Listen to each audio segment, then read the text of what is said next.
કરવાની છે કચ્છ કાતરાના આધારે 2025ના ચોમાસાના વરસાદની. આમ જોવા જઈએ તો આપણે થોડા દિવસ પહેલા પણ કચ્છ કાતરાના આધારે કેવી રીતે આપણે કેટલા દિવસ ગણવાનો વિડીયો પણ મૂકી ચૂક્યા છે.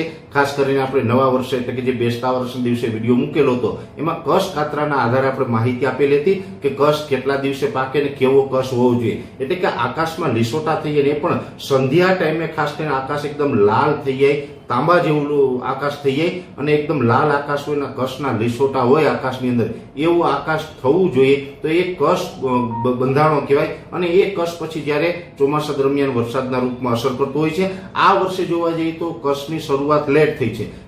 સ્વાભાવિક રીતે સામાન્ય રીતે જ્યારે ચોમાસું વહેલું અથવા તો સમયસર હોય ત્યારે ઘણી વખત એવું બનતું હોય કે બેસતા વર્ષના દિવસેથી જ એટલે કે દિવાળી ઉપરથી કચ્છ થવાનું ચાલુ થઈ ગયું હોય છે.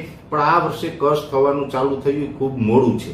આ વર્ષે જોવા જઈએ તો અત્યારે આપણે સામાન્ય રીતે આજે જે 26-27 તારીખ એટલે કે નવેમ્બર મહિનાના એન્ડમાં કચ્છ થવાનું ચાલુ થયું છે. તો ચોક્કસથી છેલ્લા 2-3 દિવસથી જે કચ્છ થવાનું ચાલુ થયું છે એ અત્યારે જોવા જઈએ તો એવું સૂચવી રહ્યું છે કે ચોમાસું છે એ થોડુંક લેટ થશે.